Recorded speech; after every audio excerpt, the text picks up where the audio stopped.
Hello, everyone, and welcome to my session, Cyber Defense in the Modern Age.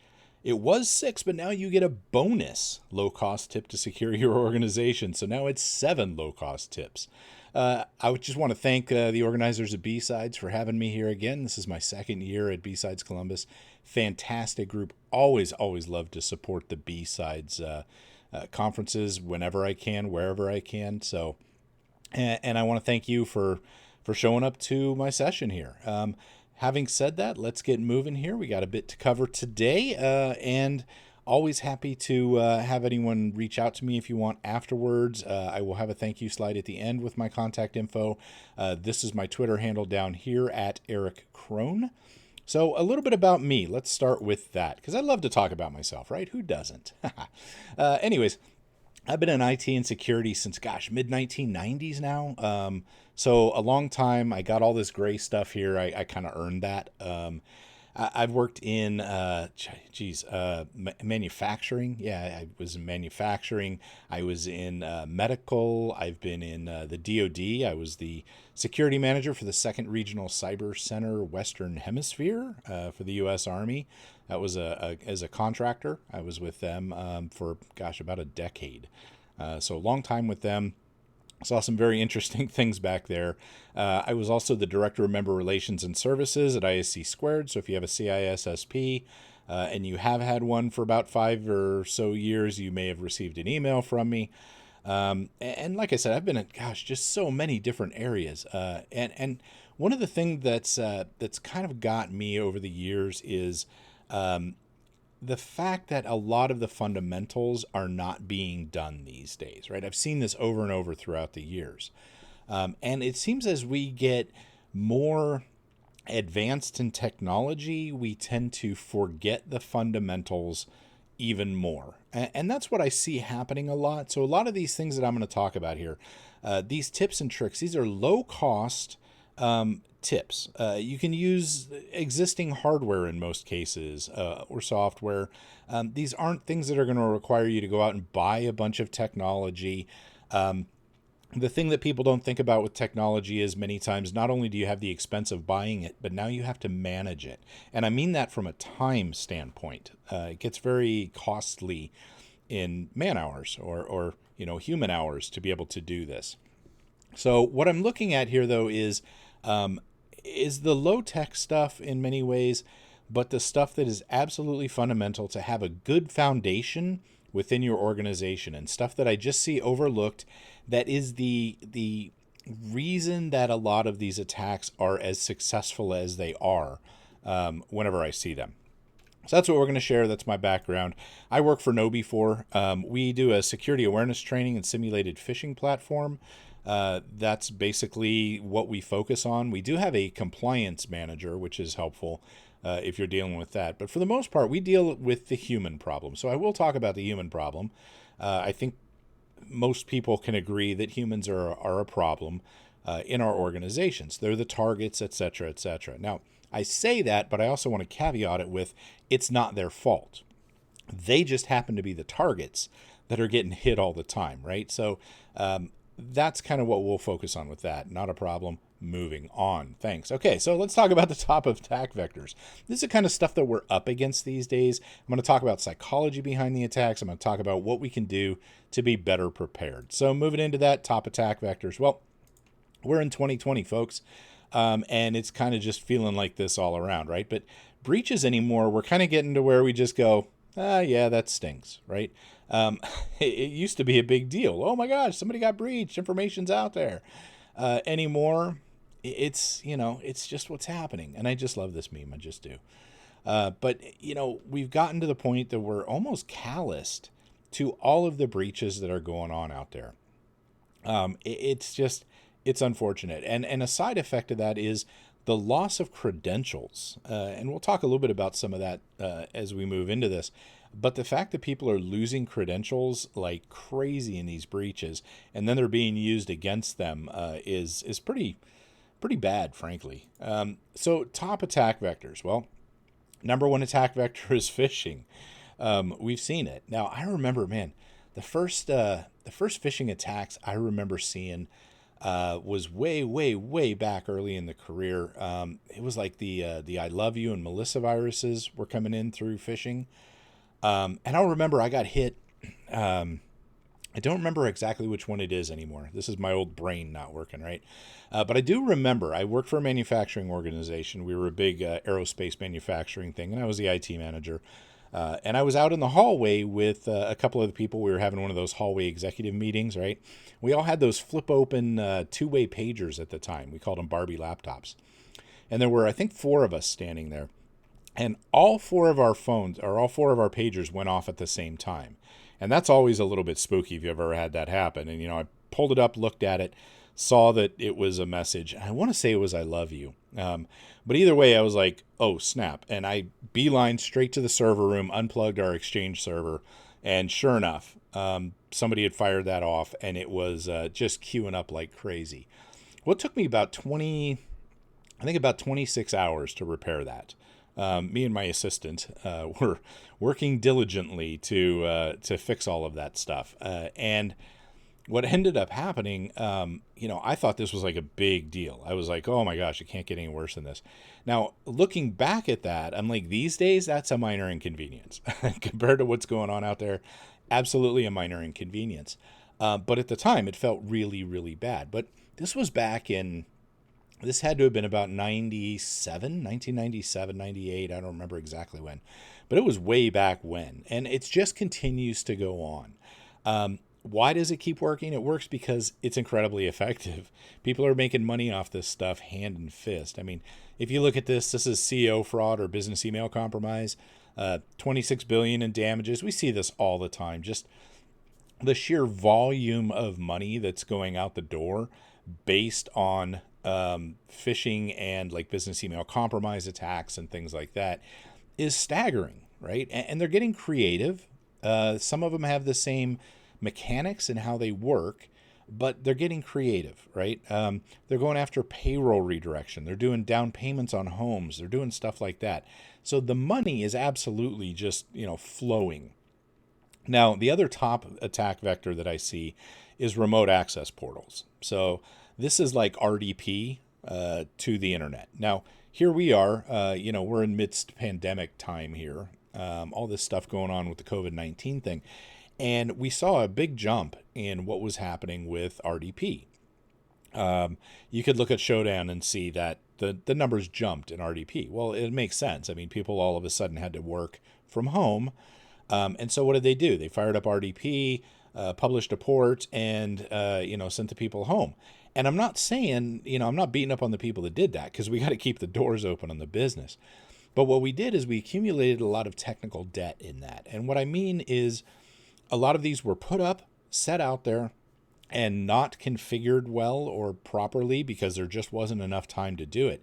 Well, now we either have to go back and fix that, right? Because there's this stuff that we kind of just got it working. Now we got to go back and fix it, or we're running some pretty significant risks of getting hit. Now, I'll tell you this, if you put it out there and you change the port to 3388 or 3390, they're wise to you. That's not really hiding RDP. But what we're seeing here is we're seeing a lot of credential stuffing attacks, especially on this. So brute force type attacks. Now, I don't hate RDP, but what I do hate is when we're not securing it well. So they're taking things from other breaches. They're turning around with those password, username password pairs, and they're trying them all on all these RDP ones out there, assuming that they can, try to get in if they have something related to you, right? So they're trying your other passwords on your type of stuff. And this is common. This is called credential stuffing. We see it a lot. The other thing that they'll do is they'll do password spraying, which is essentially taking your username and then, that top 100 list that we see every year or top 10, password list. They'll use those passwords and try to brute force it. Problem is that they've gotten really, really good at getting in like this. And so they get into RDP and then they just start cruising around for a while. They look for vulnerabilities. They look for how your stuff is laid out. They look for high value targets because at that point, they just kind of look like a user coming in there. So that's some of the top attack vectors, just in general on that. Now, One of the things that they're doing with both of these, we've all heard of it, is ransomware. And ransomware is just getting kind of stupid too. So cost of ransomware breaches, average cost, this was Sophos and Kaspersky on here, I think. Average cost was $133,000. And this was a little bit older, but it's still pretty interesting. Average cost of ransomware attack. Now, 75% of companies had up-to-date endpoint protection. So your antivirus didn't save you. 34% were out for a week or more. And that's pretty significant. That's brutal on an organization to be out of work for a week or more, especially those that may just be kind of bouncing back from having to close down for COVID or having to deal with, the losses that have happened in some industries due to that. Now, it's not stopping there, though. The average ransom number is going up quite a bit. So 2018 to 2019, average ransom rose from $6,000 to $84,000, and attacks rose 40%. So that was 2018 to 2019. That's a pretty significant jump in a year. And then Coveware, they did a study first quarter of 2020 and said the ransom was up to $11,605. That's a lot of money for a ransom. And we keep seeing these values go up more and more on that. Now, Sophos did come out and say also, the total cost of an average ransomware attack more than doubles if the victim pays the ransom. Why does that happen? Well, because not only are you having to go through and do the cleanup anyways, but now you're also paying these exorbitant ransoms on top of it. So it doesn't necessarily always save money to pay the ransom and get back and running, but unfortunately, organizations are finding that sometimes they have to do that. So just keep that in mind. It still gets even more expensive if you pay the ransom. Most of the time, you're not really saving money. So how do they do this? What's the psychology behind these attacks? I'm a big fan of social engineering, and that's where a lot of this stuff goes on. We saw in the Twitter, in the Twitter thing, they immediately went to, hey, we believe this was some sophisticated social engineering. They were targeted by a social engineering attack with the big Twitter fiasco. It's just out there. It's what works. It's what happens, far too often. So let's talk about why this works. Well, first of all, attackers use psychology in the attacks. It's more advanced than we sometimes give them credit for. The thing is, these attacks, these social engineering attacks, are essentially attacks on emotions or our human vulnerabilities, right? Our biases, the things that we naturally and normally do. And the attackers these days, so many of them, these are actually, these aren't, kids in the basement drinking Mountain Dew. These are organized groups, and they actually treat things like marketing campaigns where they have what's called A/B campaigns, where they're looking for, who clicks on what most often, and they have finely tuned their processes and procedures. It's really quite amazing. So the psychology behind this is a lot more further along than we oftentimes give them credit for. So I'm going to show you an example here, a little bit fun example here of, how our brain works and how it can be tricked a little bit. So we're going to do something you may have never seen before, and that is a magic trick via PowerPoint. So let's start with it. I want you to pick a card here. Pick any card. I'm going to make your card disappear. So make sure you have your card picked, and here we go. Through the magic of a PowerPoint transition, right? How cool is that? I'll bet your card is gone right now. So I guarantee your card is gone right now. So how did we do that? How do we do that in PowerPoint? On a remote sort of session here? Well, the way we did it is this. We started with this grouping of cards, and we ended with this group of cards. Now look at those real quick. And what do you see about these? Well, if you spotted it, they are two completely different sets of cards, but they're set up in such a way that the patterns replicate. So you don't notice that they're different cards because you're not looking at specifics, right? You're looking at the overall.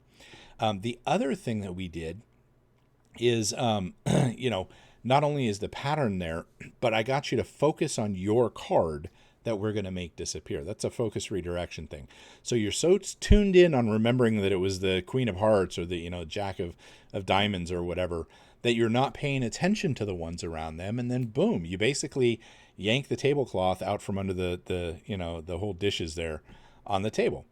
It's one of the ways that our minds can be tricked through getting us to focus on one thing. And then the pattern part is where it can get tricky. Now, our brains are absolutely amazing things. We got to understand that when it comes to these attacks, it's all about deception. And the root of deception comes back to our brain. Again, fantastic things. I love our brains. They do amazing things. If you want to see some pretty cool stuff, check out this series, Brain Games. I want to say it's on Hulu or one of those now, but it's amazing the kind of stuff that we don't even realize that our brain is doing. But one of the things it does is our brain's job is to filter, interpret, and present reality. So what does that mean? Well, the things we smell, the things we hear, the things we taste, the things we see, these are all reality to us, but they've actually gone through some filters, right? Your brain does this. And what's amazing about this is you can actually fool those filters sometimes, or they get fooled. And this is what attackers want to do. They want to kind of tweak those filters, and that then kind of adjusts your reality.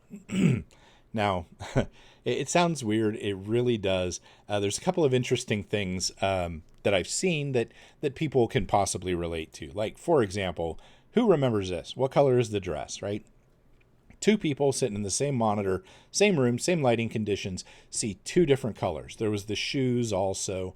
Also the audio, the Yanni or Laurel. That was another thing that happened. Both of the sounds were in that audio file, but you could only hear one. And there are some physical things that take place in there, characteristics. The thing is, once you've seen one of them, it is extremely hard to see the other, okay, or hear in the case of the audio file, because your brain has now locked onto that and it filters out the rest of what it considers the noise. So even though both sounds are in the Yanni and Laurel one, you can't necessarily hear them. Here's another example. If you're old like me, you may remember some of these posters. They're called audio stereograms, I believe. And it was basically a 3D poster, had a bunch of weird shapes.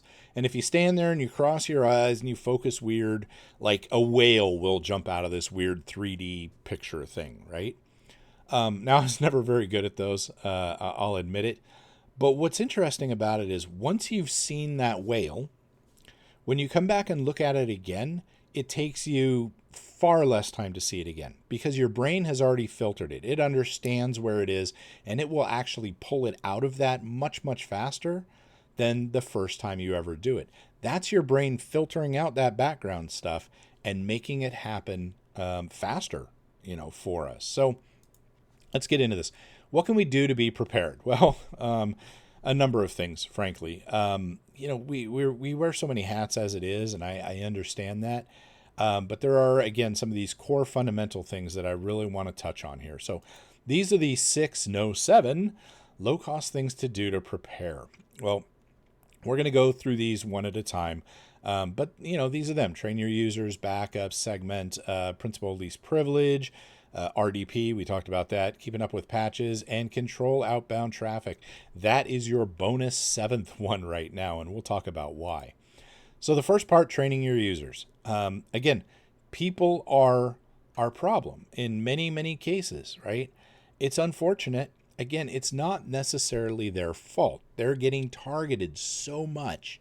It is really hard for them. So it's up to us as security professionals to make sure that they're set up in a way that they can defend themselves against these attacks. Again, I don't blame the users when something like this goes wrong. I really don't, because they're so good at this anymore. This is not, these are generally not your Nigerian print scams. These are some pretty complex sorts of things that are well thought out and very, very well refined that end up hitting these people. So training your users. Again, this is my number one suggestion.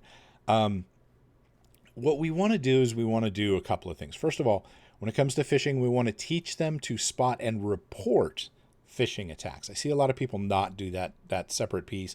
There's a lot of free tools out there. We got one called the Phish Alert button. It's free. Don't have to be a customer or anything. But have some sort of a reporting mechanism in there where they can do that. We want to teach people about password reuse. Get password vaults going, right? Get people involved in that. and keep them up to date on what they should be looking for. Now, password reuse is obviously a huge, huge deal.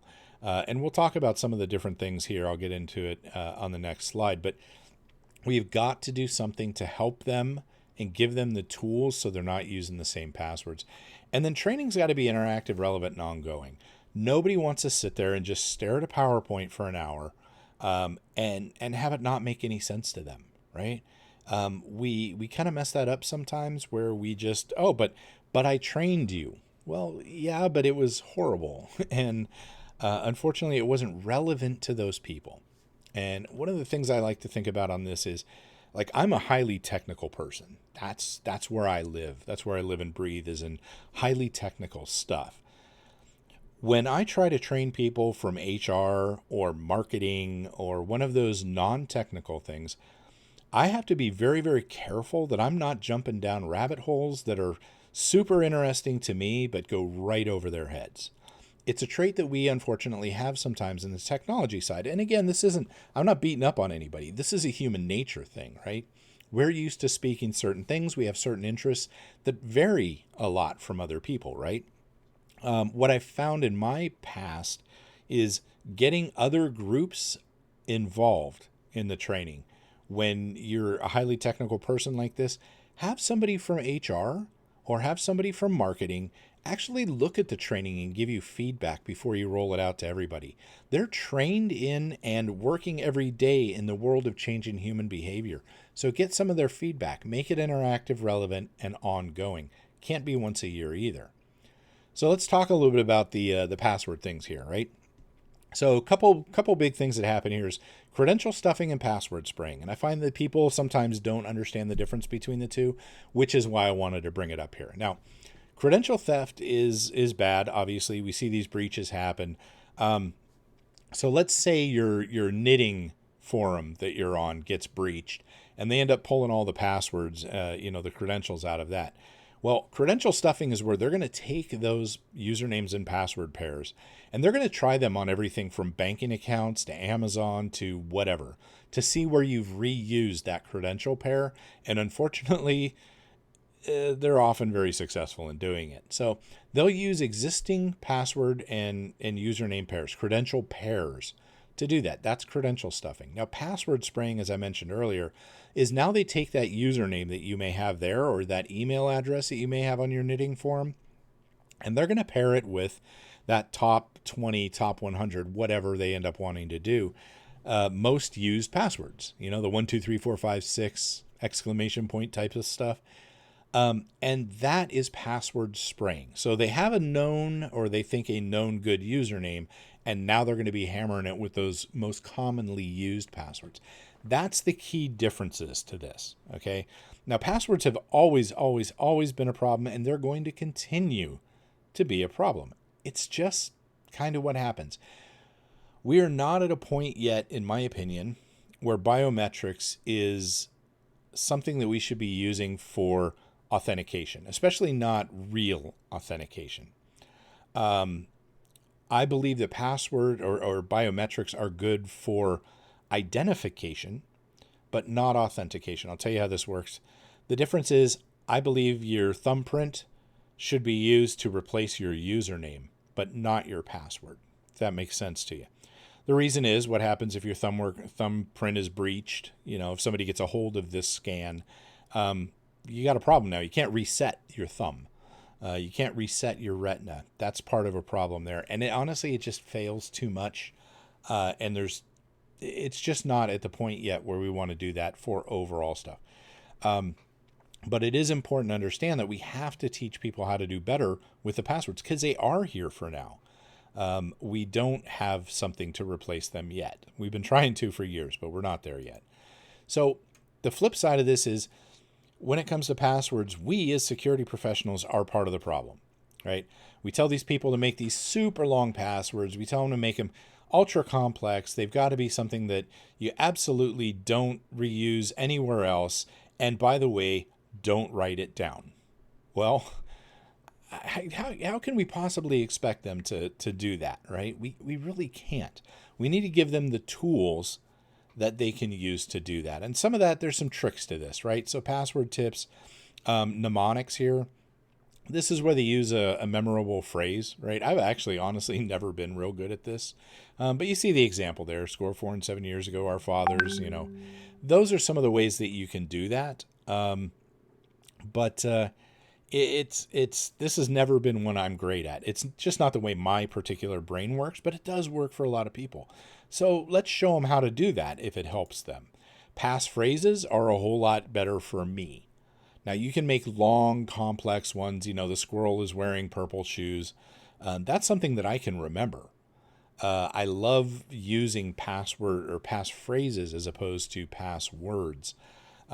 Again, the idea here is wherever possible, randomize it. So it's not like I really like pepperoni pizza, right? That's going to be in one of the ones that's going to be easy to spot sort of thing. But last but not least, one of my favorite things is password vaults. So they're cheap. I use LastPass. We've used OnePass. I'm not a big fan of one over the other sort of thing. There's KeyPass out there if you want to do it locally. I love password vaults. Most of the times they're inexpensive or free. I think I paid $2 a month for LastPass because I use a YubiKey with it. And so that's like the super premium version or whatever. But for the most part, they're free. And I use one with my wife. She has her own. One of my daughters has her own. And we can share passwords, like accounts. I don't always have the banking accounts, but now she can do that. And she can just share the password with me. So I always have access to it. It's great. And honestly, this is the only way we can really expect users to do really unique and complex passwords. They will automatically generate a password for you, and they're easy to save. Now, I will say this, if you're using a password vault, all your keys to the kingdom are in there. They are very well encrypted. LastPass had an incident, but nobody could get anything. It never turned into anything because they were all encrypted. Like the people at LastPass can't even see your stuff. So that's good. But you have to understand and you have to remember, use multi-factor authentication.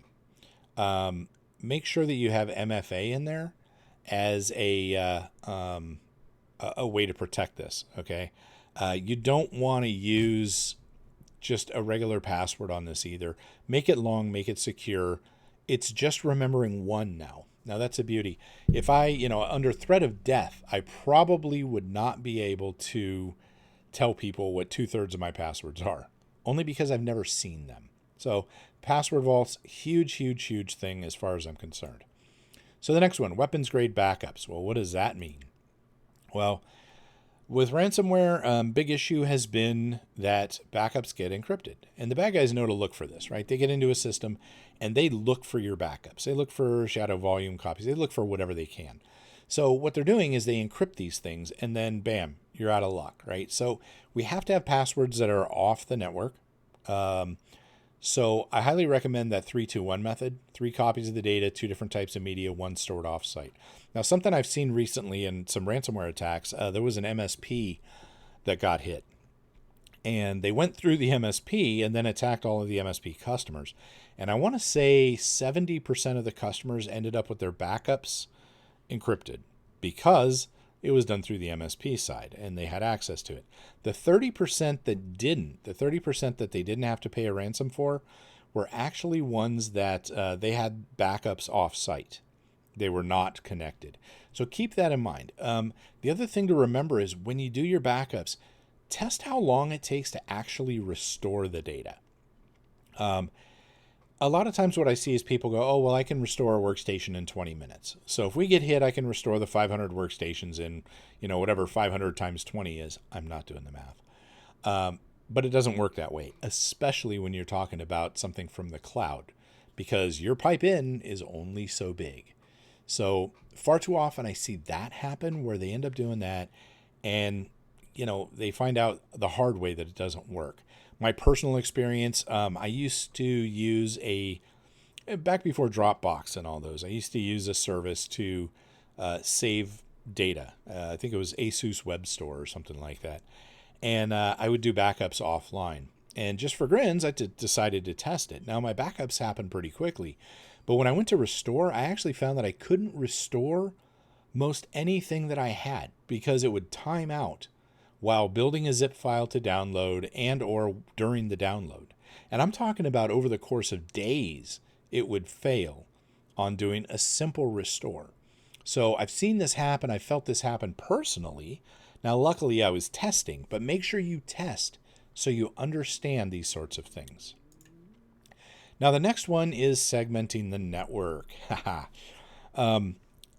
Tell you a quick story. I took a new job at a place here in Florida after ISC Squared, and I came on board, and we started looking around. Now, I was about 90 days after the new IT manager, like head of IT guy, right? I think he was a director or something. Anyways, he looked around and went, oh crap, and then brought me in, and I started there, and we looked around and went, oh crap. The entire network is completely flat. In other words, the receptionist could actually get to a login screen on production SQL boxes. We fixed that. It wasn't easy, but far too often what I find is that organizations have this problem and they don't even think about it. This is especially prevalent in areas where an organization has grown from something smaller to something larger. And so they just keep, oh, okay, well, we'll add. And they never go back to actually think about network segmentation. I'll tell you this. If your marketing computers can get to your, SQL server or production box, you've got a problem, right? There's no reason for that. And we need to do a better job of stopping it. If y'all remember when WannaCry hit the NHS, the National Health System over in Britain, the reason it was so nasty is it just spread across that completely flat network so fast, they just couldn't get ahead of it, right? Had it been segmented better, the damage that was done would have been far, far less. Now, you can use VLANs or different subnets and routing. Most of this stuff we already have. If you have anything reasonable as far as a managed switch goes, you already have VLAN capabilities. Routing is easy these days. It's not something that's incredibly expensive or hard to do. It's probably built into what you got. The key is we've got to look at what machines can communicate with each other and what they should be communicating on, right? So that's another thing that happened with WannaCry was SMB, right? So if they don't need to have, SMB traffic or FTP traffic between each other, don't let that happen. Let's start blocking that stuff for real and only allow certain things to happen across there. It's a matter of sitting down and actually doing the network. Now, I'll tell you, there's going to be a side thing that happens with this, and that is if you sit down and you look at this and you do an inventory of your network, which frankly a lot of places don't have, you're going to find stuff on your network that you had no idea is there. I've been there. I've done that. I'm sure there's a couple of people out there that are nodding too. You're going to find stuff you had no idea was on your network. And it's important to find that stuff. So that's a side thing. It does take a lot of effort. And frankly, eventually you're probably going to break something along the way. So be careful with it. But it is very, very important to do this. And it allows you places where you can look at this traffic now. You can see when things are added to your network that you don't know about. There's a lot of positives and pluses to segmenting the network. Again, takes a bit of effort, but man, this will go a long ways towards helping secure your organization and containing not only malware, but attackers if they do get in. Let's say, again, let's pick on the poor receptionist. Let's say the poor receptionist ends up clicking a link and dropping some sort of a remote access Trojan on there. Well, now the attackers get in, they're on that machine. Well, they can't get anywhere, right? They can't get anywhere good. That's the difference between that or they're able to get to something that actually has value. So the next one is principle of least privilege. Yeah, and I know these are all kind of painful. I get it. We look at this and we groan. We're like, oh man. But we understand the importance of this. We just sometimes choose not to remember it, okay? But here's the deal about principle of least privilege. Not everyone should be an admin. We're in 2020 now. There is no reason for everybody to be an admin on their machine. There really isn't. The less access the users have, the less it can spread. So I see this again in ransomware. Let's talk about that. Your poor receptionist clicks on something, launches ransomware. Well, if they have access to, say, a shared drive, right? Who here has an S drive or something that has all of the company's shared info on it? If that receptionist can write to the accounting drive, they are going to be able to encrypt that with the ransomware that launched in their, as that user. So this is why it's so important to limit those permissions. If they only need read, then make it read. Now, I thought this was interesting. 74% of IT decision makers surveyed whose organizations have been breached said it involved privileged access credential abuse. Let's not let that happen, right? We want to protect those privileged accounts with multi-factor authentication. If you do have, high-end accounts, use a YubiKey or something. I've done that in the past where I use smart cards in a domain admin situation. So the domain admin / enterprise admin, schema admin, those sorts of accounts that had those privileges, I would actually protect with a smart card. The day-to-day stuff, not as big a deal. But for those high-end ones, yeah, that's definitely a problem. And again, one of the ways that I've handled this in the past, it was not fun. And again, you'll notice I said this is 7 low-cost things to do to prepare, not fun things to do, okay? Let's be honest here. But I rolled out role-based authentication, right? So role-based access control. It was not fun to do. But essentially what we ended up doing was we ended up going in and figuring out who had what roles, what permissions did they need in these roles, and then we compared that to the permissions that they currently had. And what I found is in a lot of cases, people, especially those that have been in with the organization a lot, had moved up through the organization. And what happens is that they get moved to different teams or they get promoted or whatever. They end up retaining the permissions they had, but they don't need it anymore. They're part of a nested group that's a nested group, and Lord have mercy. But this happens far too often. So when we did the RBAC look, we found a lot of people that had permissions they didn't need to do. And we were able to clean that up. Now, you have to have good ways to deal with exceptions, because that's going to happen. But it's really, really important to be able to do that. Now, the next one I've touched on, remove RDP, Internet Facing, just bad. And again, I'm not beating up on RDP. It's the fact that it gets rolled out very quickly or without a lot of those prevention things in there, such as monitoring for brute force, especially over time. My recommendation, whenever possible, VPN first, and then do an RDP sort of thing. I use, like here at the house, I use a Raspberry Pi for RDP, using, Pi VPN, I think it is. A $30 thing. I'm getting 50, 60 megs per second out of that thing. So it works very well. It's very inexpensive. It's not hard to do that. Most of us, at least at these days, also have VPN going after the whole COVID thing, right? So make sure, though, whenever you're doing it, make sure your remote access methods can, like I said, detect, block, and report things like brute force credential attacks, right? Credential stuffing and things like that, especially or even if it happens over an amount of time. In other words, don't just lock out accounts if it's 3 passwords in 5 minutes, right? You want to be logging and alerting on things that go over longer periods of time than that.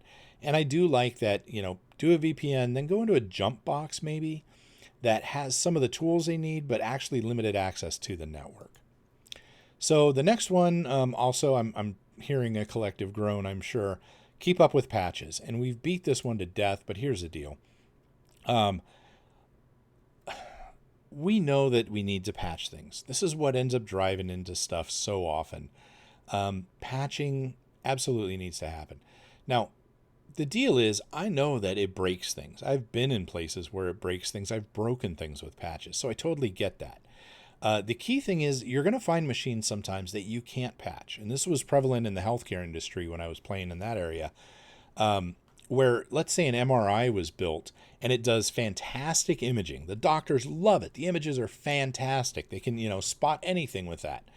But the company that makes it has been acquired twice since it was purchased. It's a $5 million piece of gear, and it only runs on Windows 7, right? This happens. It does, unfortunately.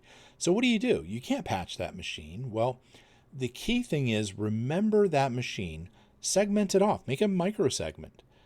Really control what it can actually talk to, what it can communicate with. Make sure that it's very, very well protected in its own little bastion there.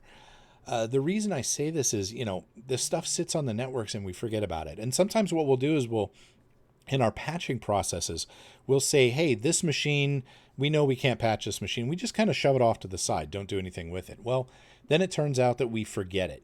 The other thing you can do is come in and look at certain things. Sometimes patches, all they do is turn on or off a service that you can do manually. So look at what's coming out, what's in the patches, and go, you know what? Yeah, I can shut off that version of SMB on that machine, or whatever it takes. Also, focus on your biggest vulnerabilities and use real data to determine the priorities. My colleague and friend Roger Grimes wrote a book called Data-Driven Defense. I love the book.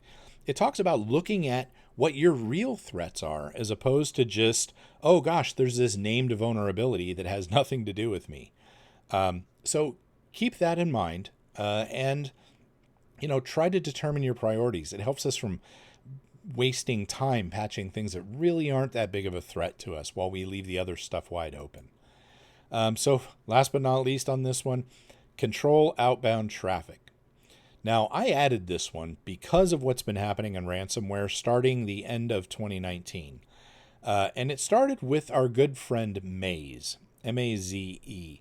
That version of ransomware decided it was going to start actually exfiltrating data and then dumping it on the web.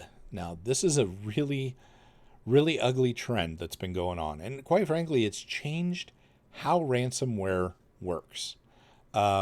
And it's really, really caused us the requirement to look back over this and go, okay, backups aren't enough anymore. We have to do some other stuff. So what I've been seeing in a lot of these attacks now is they get in and they exfiltrate data. What was it? The the New York law firm that happened, or that dealt with all the I wanted to say criminals, the entertainers in Southern California, right?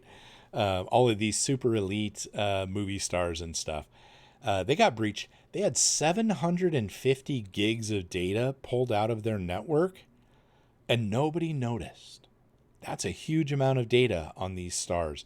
And we're talking about some sensitive information here. We're talking probably movie contracts, all of that kind of stuff that they may not necessarily want to do.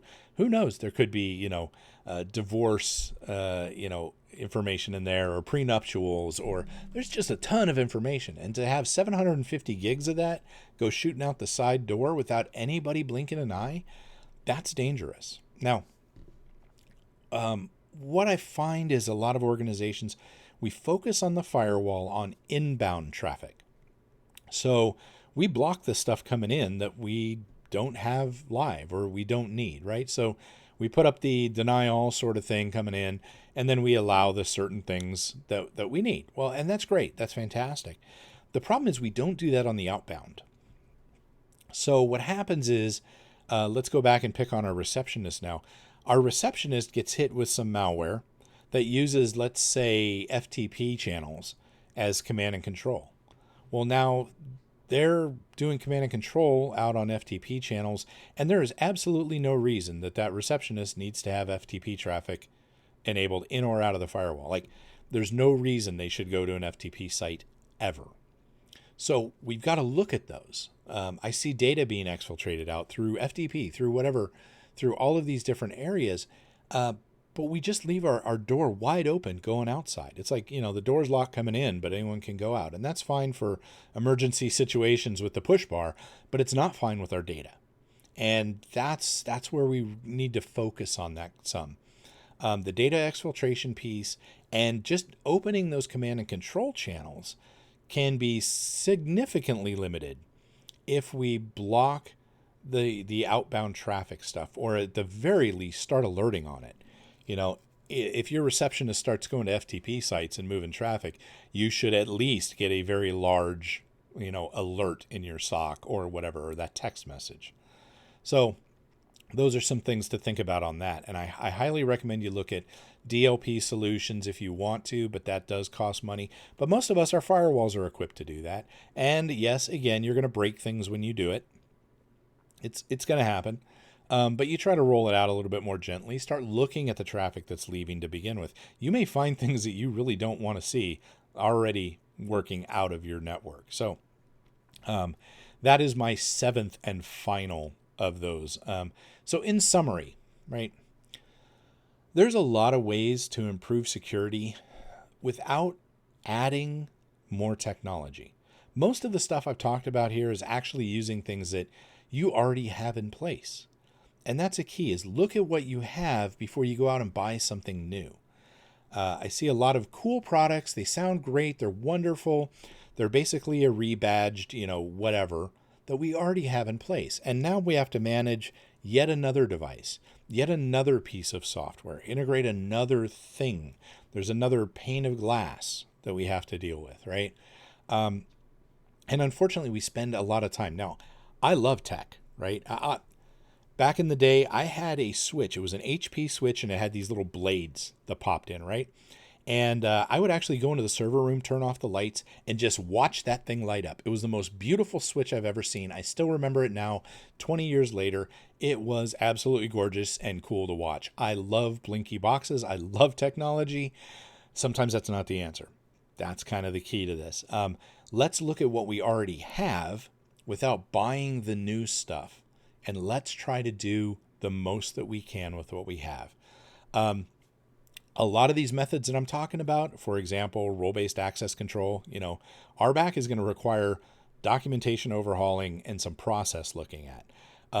This is actually a good thing, though. I know we all kind of groan also at processes and procedures and writing stuff, but man, those are incredibly important when it comes to a lot of things. Your processes and procedures really, really help tie everything together. So it's actually a good thing that we go back and re-review those. Now, I want to be clear, don't try to take all this stuff on at once.